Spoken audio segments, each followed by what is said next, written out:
From the Bay Area to the global film stage, Jason Johnson is a storyteller who refuses to quit swinging.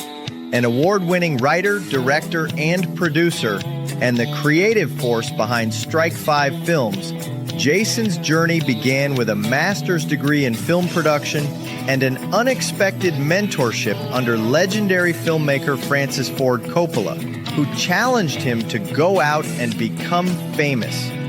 He took that advice to heart, crafting 9 short films that have been selected for over 90 festivals worldwide and winning multiple awards along the way. But Jason's work is about more than just cinema. It's about community. His production company, Strike 5, is built on the belief that success takes more than 3 strikes. It takes resilience, grit, and relentless passion. That same spirit fuels his film-inspired streetwear brand, which lets people literally wear the stories that move them.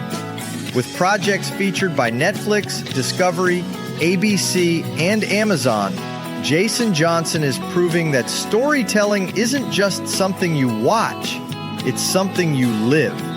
Let's welcome Jason Johnson to the show. How's it going, man?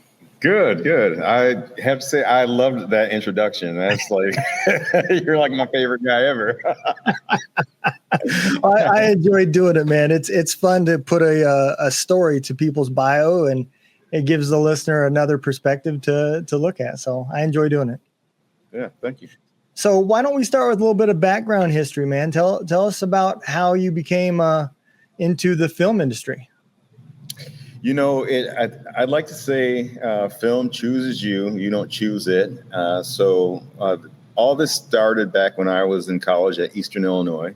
I was a radio, TV and film major for undergrad. And at that time, I thought I was going to work for the local news, as a cameraman. Mm-hmm. And my roommate at the time said, "Hey, I'm doing a vampire film for one of my classes. Do you want to act in it?" And I jumped at the opportunity. I thought it was just something to do, but, I ended up loving the process. And we threw ourselves into like this, no budget, student film project, and, had a blast doing it. And from there, I think the film bug caught me and hasn't let go of me since. Yeah. I've had several people from the film industry on, and I'm always fascinated with how the whole process works. I myself, I love editing. So I enjoy doing that type of stuff, audio, video, web design, just being able to be creative and come up with your own ideas. And sometimes you don't even know where it's going until you're done. So I think that's what's really cool.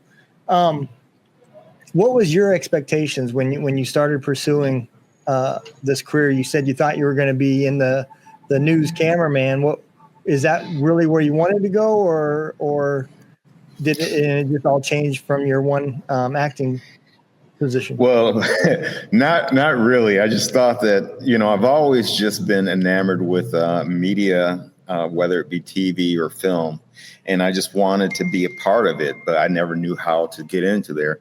So being part of the news and like a cameraman seemed like to be the most accessible point to get in. But after college, and having that experience acting in my friend's film, I was just like, "Ooh, well, I got in. I was an actor. I had a good time. So why not be an actor?" And I would go on all these casting calls, and they would be like, like a line of us, like 10 people. And they would be like, "We'll take you, not you, Jason." And then down the line, and I'd be like, so it's just like, after a couple of times of that, you get like, well, I don't think there's a path forward for me on this. So that's kind of when I transitioned into producing, and eventually, to where I am now.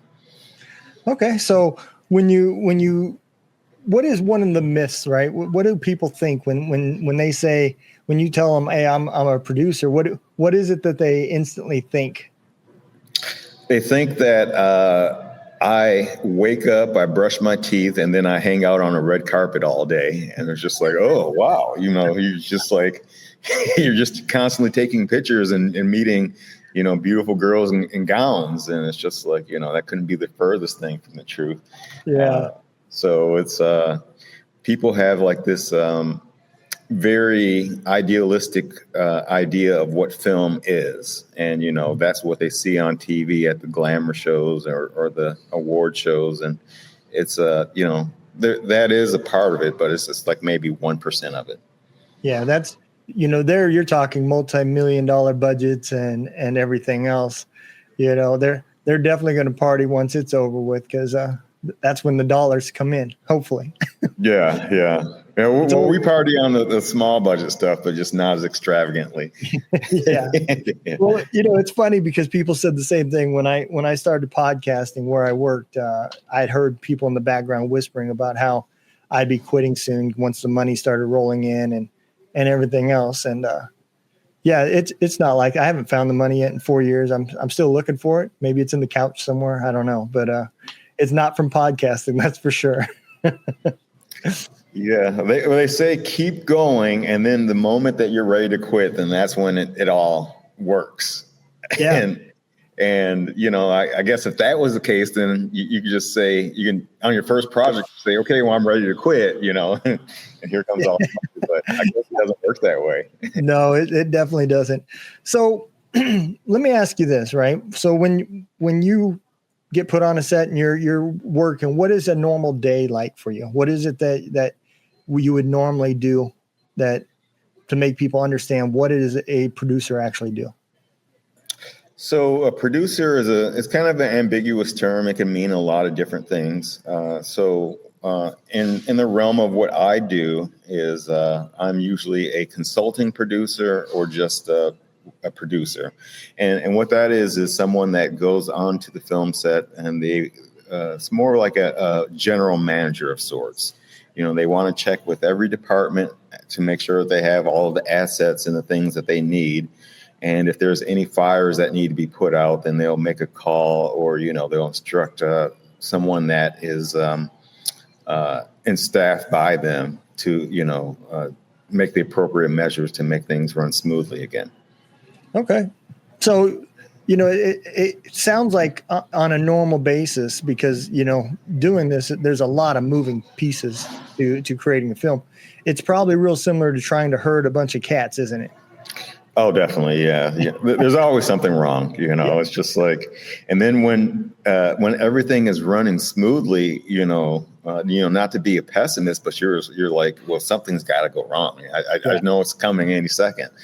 So, it's really interesting because, although in a perfect world, we love things to just run smoothly, in film, it almost never does. And it's just, I guess that's part of the fight.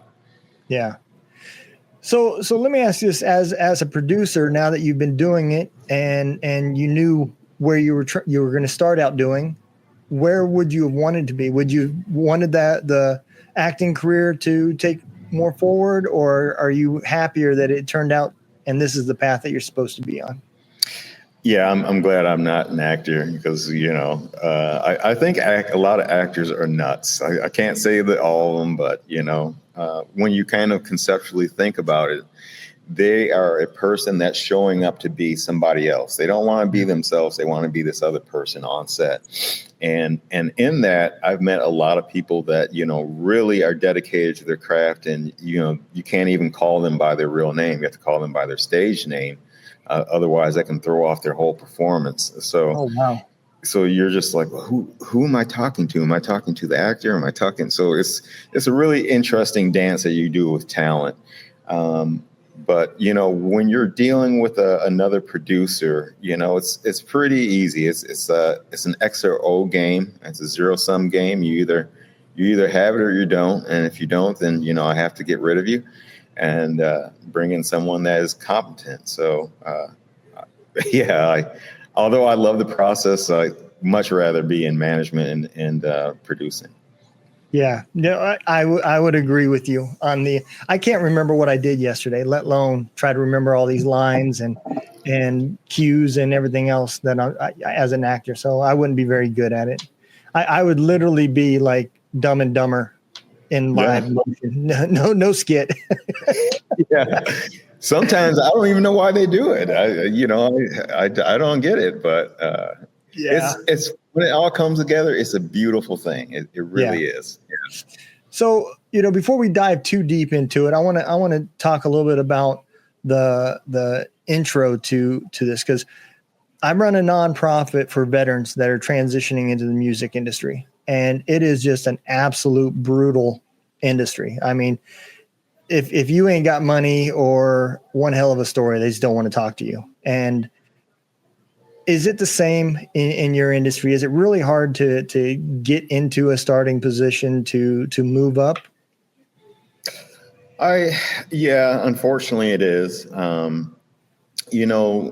There's a lot of people that have made it by the sweat of their brow, and then they get into like these positions of power, and then they forget about the struggle or the next, man or woman that is coming up behind them. And that's what makes it hard, I think, because, there's a lot of people that at one time they were nobodies, and then they became like a Brad Pitt.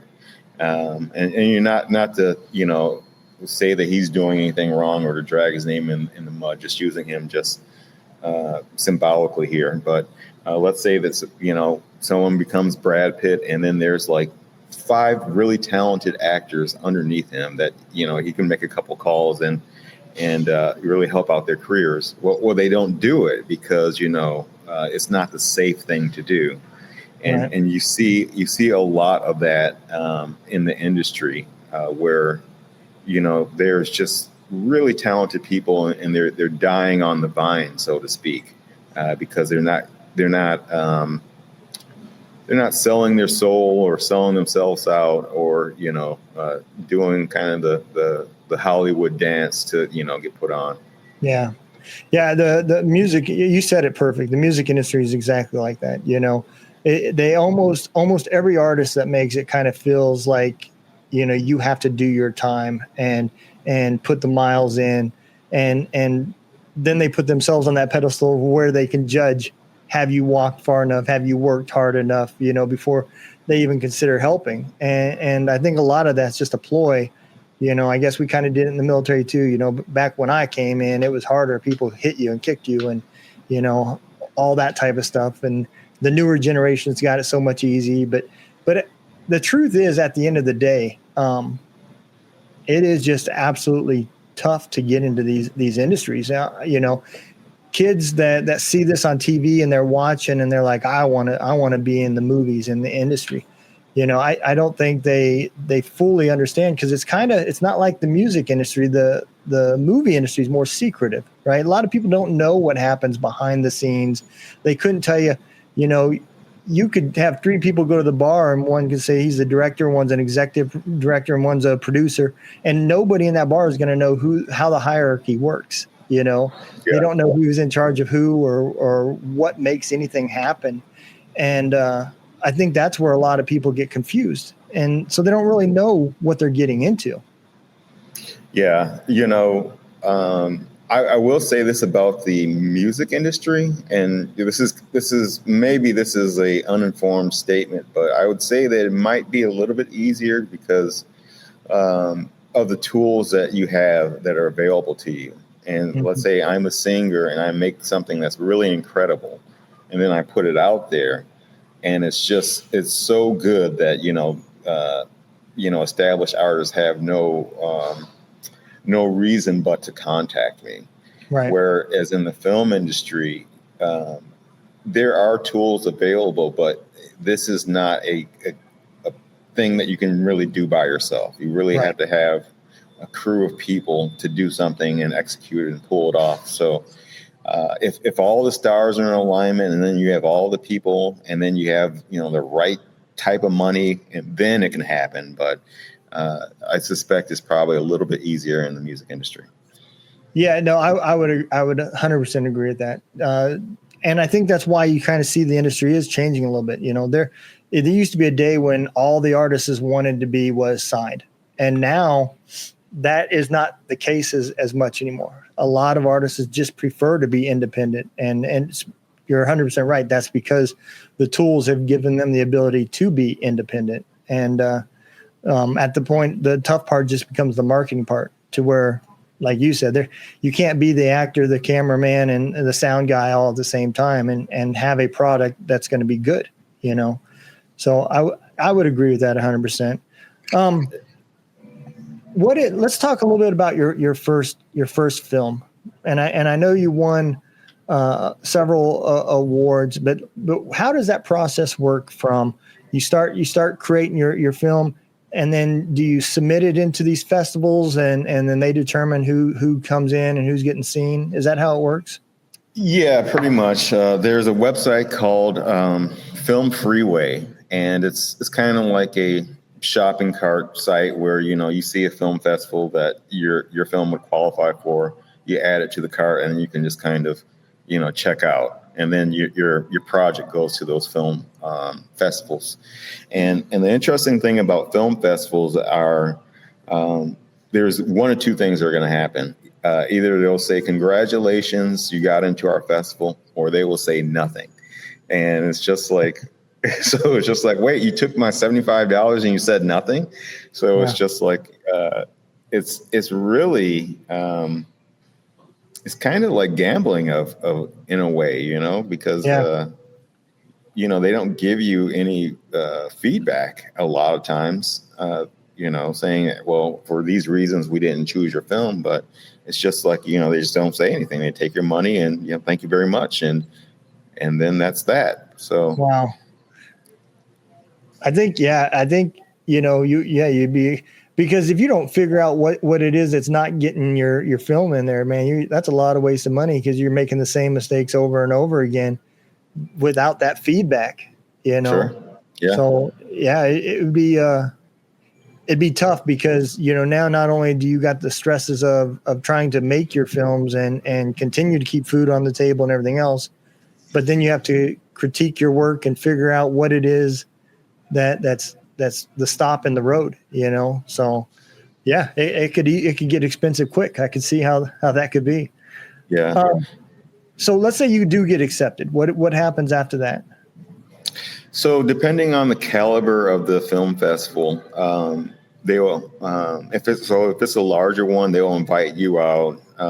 You'll get like a VIP experience where, you know, you get comped a room. Some will comp your travel.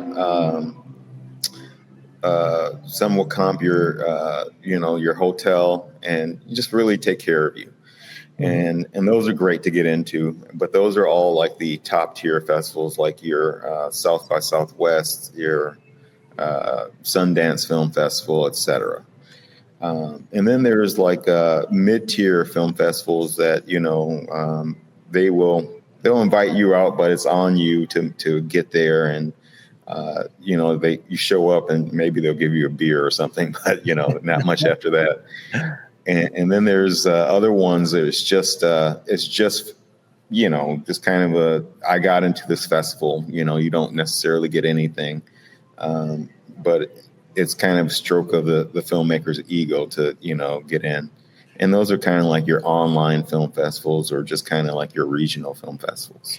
And so these are more like resume builders is what they really are, then kind of similar for like books, submitting them to get put into a contest. You win. It's something you can add onto your website as an award, but it doesn't determine whether the film goes any further. It has nothing to do with like somebody, you know, seeing it and wanting to help, networking type stuff, or any of that stuff. No, I don't think so. Because, you know, I've been in 90 film festivals and won 6 times. And I use that as like my elevator pitch. But, you know, for the most part, people don't care. You know, it's just like, oh, big deal. So, you know, I got into 100. You got into a 90. So what? I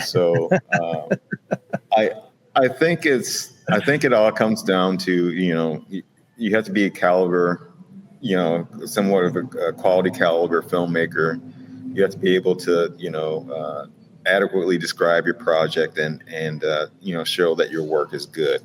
And then, you know, it might help a little, but I don't think I've ever met a filmmaker that, you know, because he got into 100 festivals that, you know, he was given a job at like Netflix or something. So, yeah. Let's dig into where did the inspiration come from your first film? What was that all about, and how did that process go?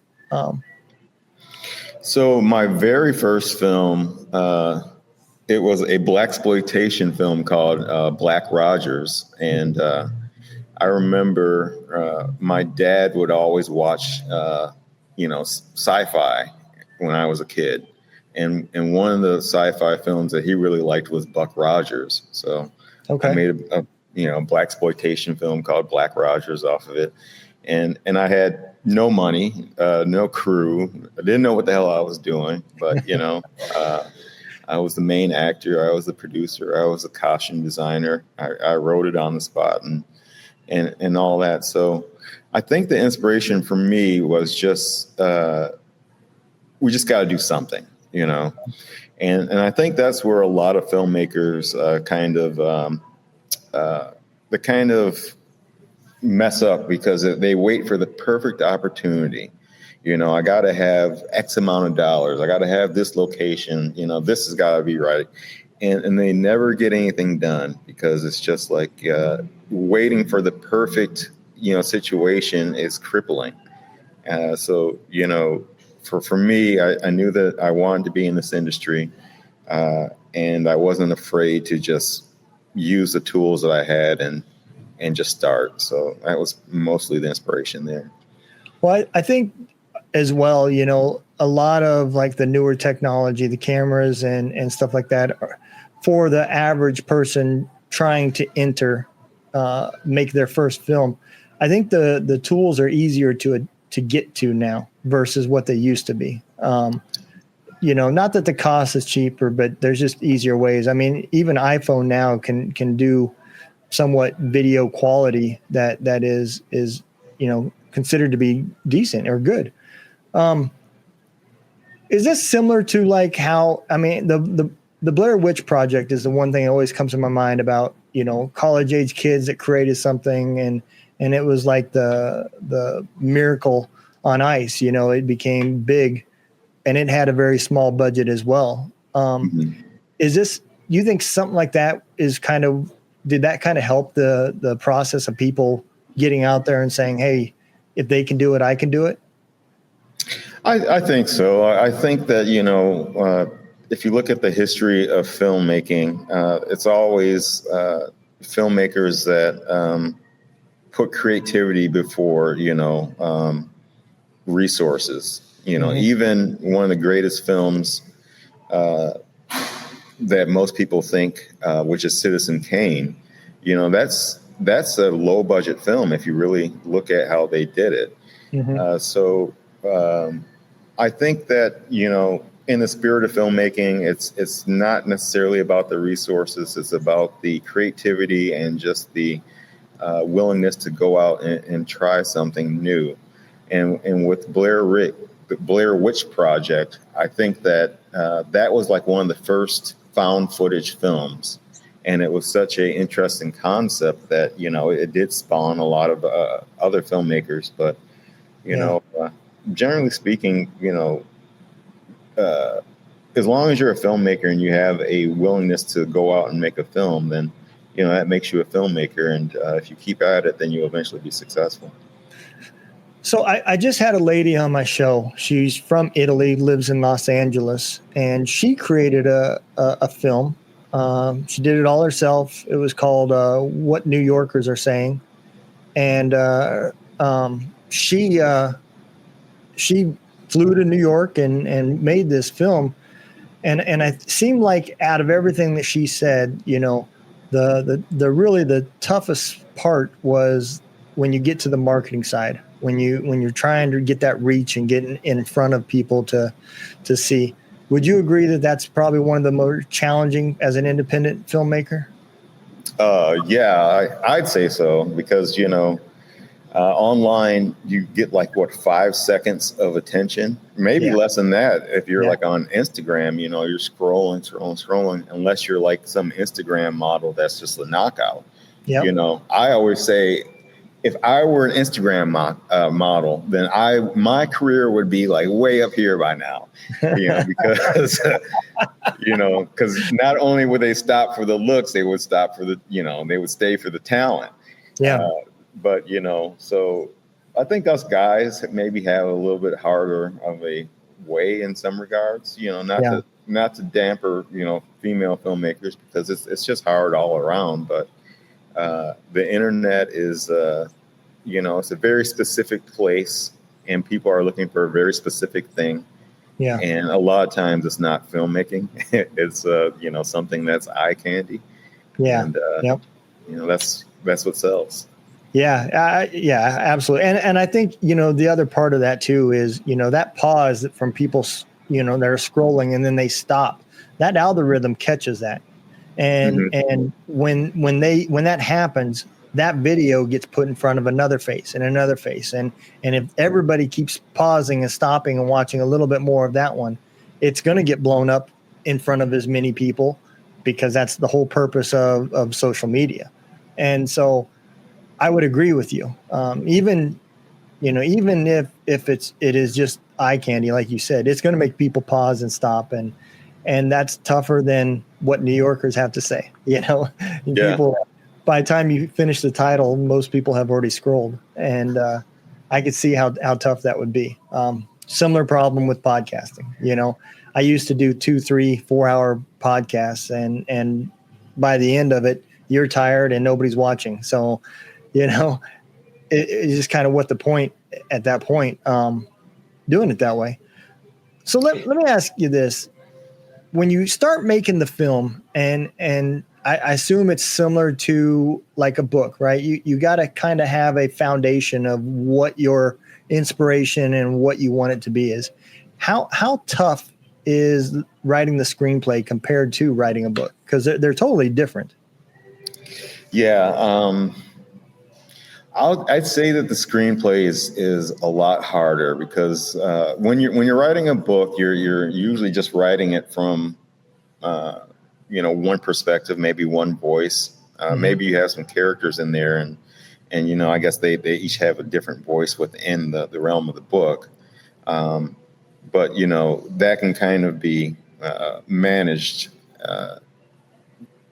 I guess with the main character. And I guess in some regards, the screenplay is the same, but the thing that makes it so uniquely different is now you're breaking it down into locations. Now you're breaking it down into screen direction, and then you have a little bit of technical aspect in there as well. So the trick is you want to make the screenplay readable, where anyone can just pick it up, read it, and enjoy it. But then it has some technical value where the cinematographer or actors or whomever will pick it up and then understand the subtext of the characters that they're auditioning or reading for. Right. So it goes a bit deeper than a book, I think. Yeah. I would agree. When I do a audio book for somebody, you have to kind of turn it into that screenplay type format, and I would agree 100% that, you have to go a little bit more in depth for the characters, because now somebody's got visual, to where in a book, they're going to look like whatever they're imaging in their head anyways, and it's just almost impossible to get the nuances of that character completely, compared to somebody can watch. If somebody has got a tick or whatever, they can see that and relate to that being part of that character. So yeah, and a screenplay has got to capture that for the actor as well, so that they kind of have the clues of what they're supposed to be doing and so forth. Especially an actor, because like you were saying, it's like herding cats, especially with actors,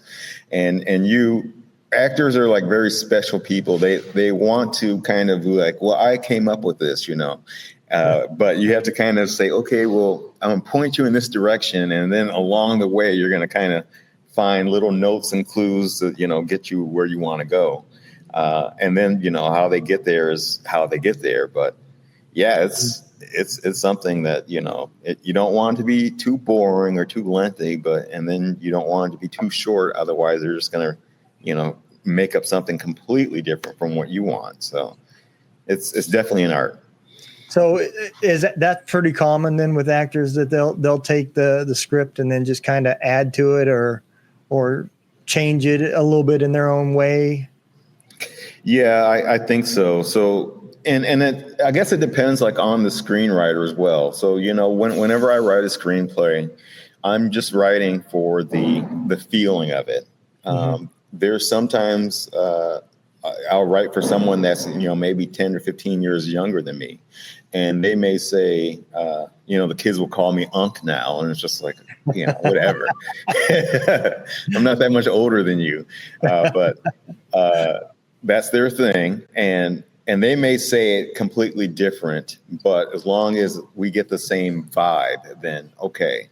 Yeah. But then there's other screenwriters like Aaron Sorkin, who he wants, whomever the actor is, he wants you to read it exactly how he wrote it.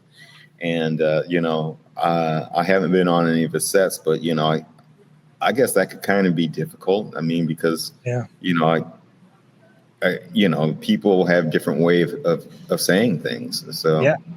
And I mean, that varies just from location, somebody up north compared to down south or whatever, different words meaning the same things and so forth. So it would be tough to one, have pride of something that you wrote and it being dear to your heart, and then giving up that control for it to make sense in the location because you were just a little bit unaware of the slang that had changed a little bit or so forth. So, yeah, I think that's why he's a good screenwriter and not a great director. And one example I would give is in the Terminator, the famous line, "I'll be back."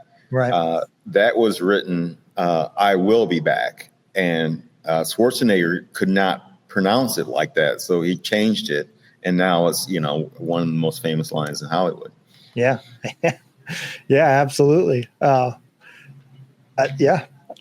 can't even think how many times I've heard somebody use that in that aspect. But yeah, so let me ask this: while all these sets that you worked on and films that you've been part of, what is one of the most challenging moments that you've had?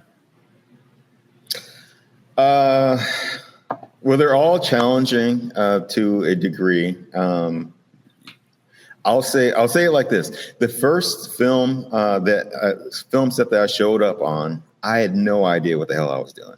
I lied on the application or the resume or whatever that I was this producer and I'd only worked on stuff for myself.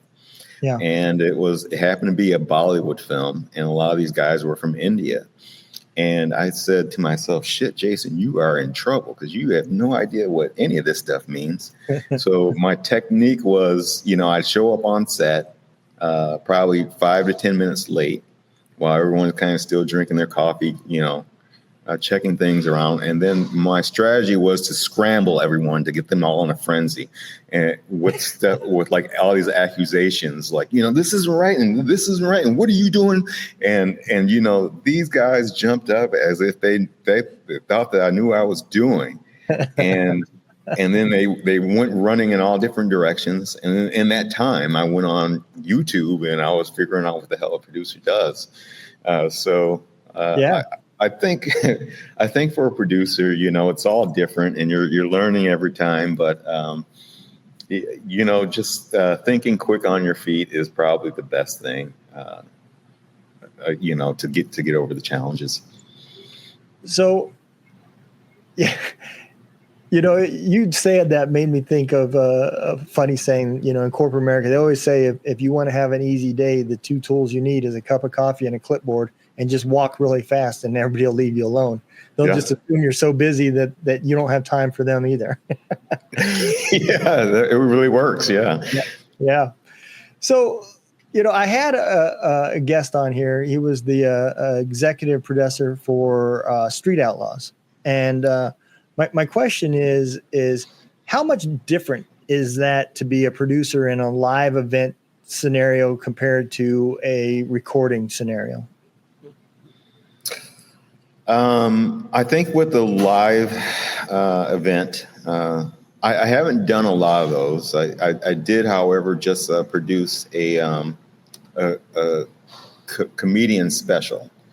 And, we showed up early. I worked with the director of photography to get the camera shots, and then talked to the talent. And then, as the crowd was let in, you really, at that point, you really don't have much control, Right. So when it comes to a live event, I think it's all about, making sure that all your ducks are in a row.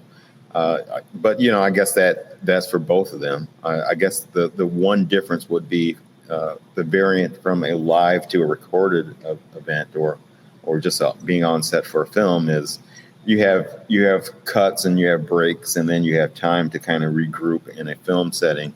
Whereas in a live setting, you get everything ready. You rehearse it. You're ready to go, and then when they say action camera rolling, then that's it. And what you get is what you get. Yeah.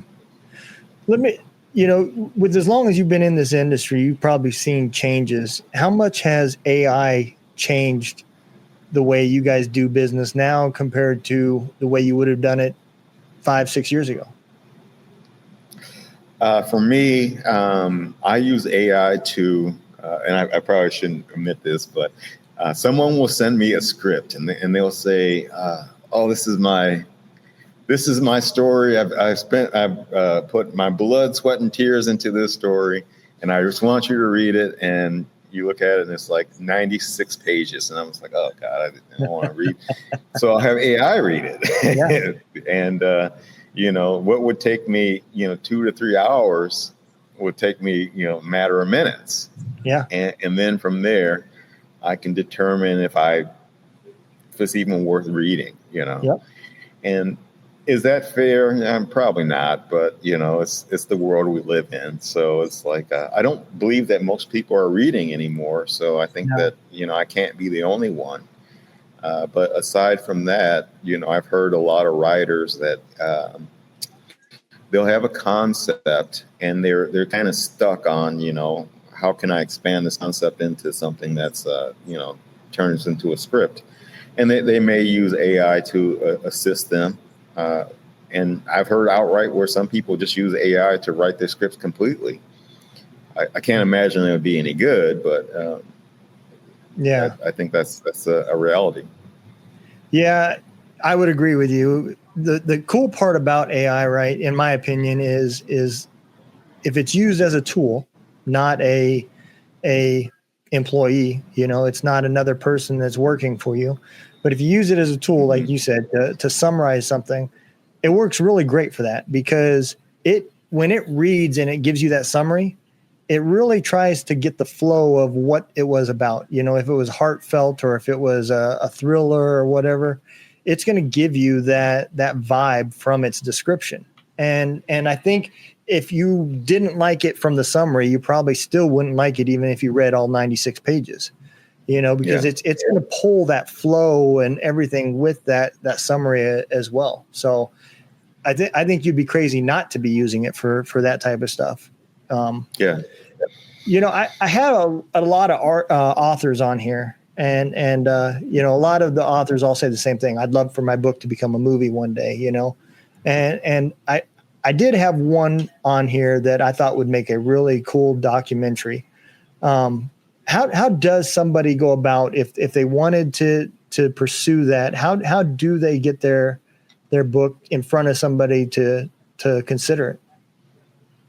On a large scale, I'm not exactly sure. I guess if there was a book that was like a bestseller or such, then a lot of times filmmakers will if they're looking for something and they can't think of anything that's good, then they'll go out and they'll read a story, and then if they like it, then they'll option the rights to it.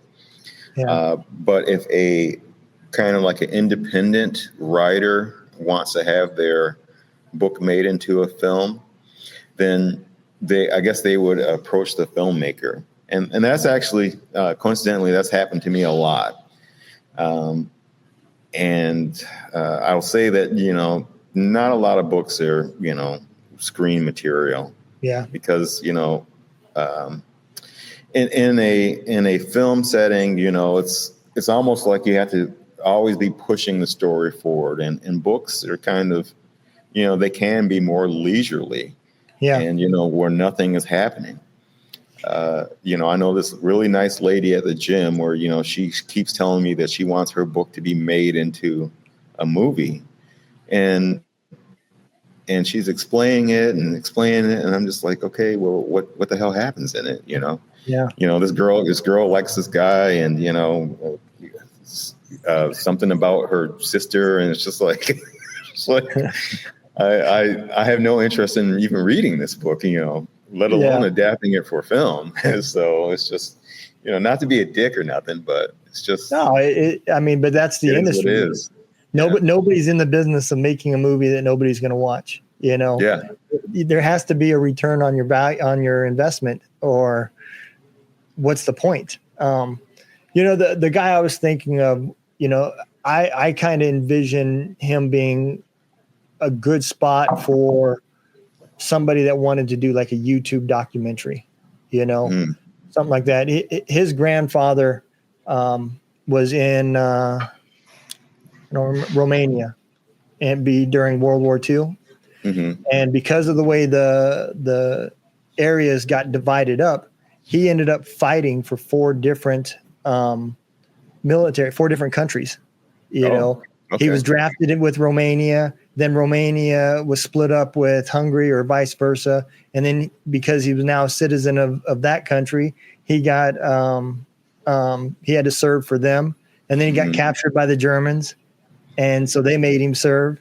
And then he got captured by the Russians. And then they were short on people. So they made him serve. And then once the war was over with, they said, okay, we're done. You can go. And he walked 1,600 miles back to his house, See, now that's interesting. One, he's a great fighter because, he had to be. And then, all the different countries that he was fighting for. Yeah. And then to walk 1,600 miles, like I can't even imagine. My feet would want to just fall off. Yeah. And thinking about that. It wasn't like he could just walk straight back because he didn't have no food. There was no car. I mean, roads were pretty much non-existent from the war tearing everything up.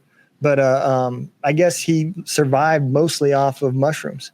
He said that he said his grandfather would forage and try to find mushrooms or anything that grew in cow poop. He said he would eat that too. Oh, wow. And because he did that, there was 150 of them that headed back into that direction. And, as people got closer to their country, they would split off and some would die and so forth. But it was just really interesting, the way the documentation that he had from his grandfather and his heritage. And that's the one that always sticks in my mind just because, I served, I guess because I relate to it. I served in the military as well, and I only fought for one. I can't even imagine adding 3 more different countries, serving for people I don't even understand their language for anymore. Would be challenging, to say the least. But would you say somebody like if they had a book and they wanted, that would probably be the best place to start, is somebody that is used to making YouTube documentaries or YouTube miniseries or something like that?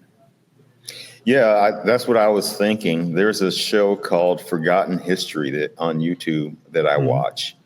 And I think they do a really great job on talking about, events that have happened throughout history that, us now that, something happens and then something happens again and then we forget about the history. So they talk about the events and I think they do a great job. And that would be an easy way for him to get his story made, especially with all the high class quality YouTubers out there that do history. Yeah. It was really a fascinating story. It really was. I have not read his book. I had him send me a copy, but I have not had a chance to sit down and read it yet. but just the story that he told during the interview was really impressive. So let me ask you this, and I know we're getting closer to the top of the hour, but if somebody came to you and they said, "Hey, I want to get in the film industry, but I just don't know what the hell I'm doing or where I fit in or what I would be doing," what advice would you give somebody? I would probably try to talk them out of it, to tell you the truth. Yeah. Because, a lot of people go in with the expectation that, it's going to be all sunshine and roses and red carpets. And we know that's not part of it. So first I would try to talk them out of it until I knew where their headspace and their mindset was at. And then if they really, really, really want to continue, then I would suggest that they go and they make a movie and figure out what their passion, their area of passion is. Yeah. Because there's so many different aspects of the film industry that you can work in, and not everyone can be a director or a producer. A lot of people jump up and say, "Oh, I want to be a director. I want to be a producer," and I was only able to achieve this by almost doing everything at one point. Costume design, location management, PA, you name it. I've done pretty much every position, and this is just kind of the sum of all the fruits of my labor that I'm able to do this now. So what would you, if you could pick one thing in the world to work on, what is one project that you would love to be a part of? I would love to work with Christopher Nolan. I think he's a really great film director. It doesn't really matter what project. I think for me, it's all about doing quality work. So, there's a few directors that I really admire. You look at the breadth of their work, and it's always, if it's really good, then I think I'd really be interested in working with them. With the directors, would you say that it kind of splits? Some of them are more into that quality picture that represents them and their vibe more than the money, and then there's the other ones that just want to do quantity and get them in, get them out, and move on to the next project. Is that a fair assessment? In some regards. So like if you look at Paul Vanderhoven, who did RoboCop, okay.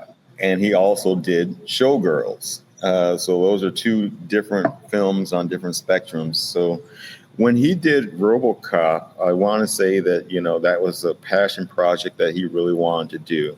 But Showgirls was just,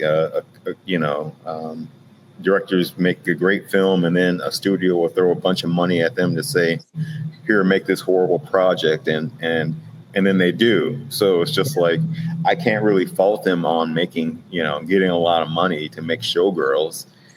So I guess it just depends. But, I think that there are directors that just say, it's not really about the money. I want to, have my name above everything, and I don't want to be known for something that I just kind of took cash on. So, so I would say that might be the divide from, some directors and ones that are just, want quality. All right, I got two fun questions for you, and then we'll be done. Let me ask you this: if you could pick one person in your industry, alive or dead, it doesn't matter, to sit down and have a meal with after working on a project together, who would that be? I think I would want to probably Marlon Brando because, he was, not only was he really talented, but I guess he was, batshit crazy. So I think that, that would really be interesting to talk to him and, kind of learn about, some of the things that he's seen and just kind of, just study him as a character. Well, you did say that kind of runs hand in hand with actors. So It makes sense. Yeah. Yeah. So at this meeting that you and Marlo's having, what are you having for dinner? What's that go-to meal? Anything that is not prepared by him, because I heard that he used to recycle and drink his own piss. So, yeah. So, anything that is made by an independent chef, then I think that would be in order. Apple juice is not being ordered. I take it. Yeah. I'm not just gonna. If he says, "Here, drink this," I'll be like, "No, that's okay." Absolutely. Well, Jason, I'm going to bring you forward, man, and give you that opportunity to tell everybody where it is that they can find you and keep up with all your projects and everything you got going on. Okay. Yeah, I really appreciate you having me on the show. My name is Jason Johnson. I am the owner and proprietor of Strike 5 Films. You can find us on strike5films.com. Also, you can find me on a Google search. My name is spelled Jayson Johnson, and you should be able to find me with all my socials and my film information there. All right. Well, everybody, I hope y'all got a good idea and a little look behind the curtain of what is going on behind the scenes in the movies. So, next time you watch a show and you're impressed, just remember all the cool work that is going into that from the people that you don't see, and just understand of how hard they work to even be on that set. Not a matter of actually making it, but even the fact that they were allowed to be on that set and working with it already speaks volumes of what they've accomplished before then. So I hope all of y'all enjoy my show. Don't forget, don't let the day kick your ass. Kick the day's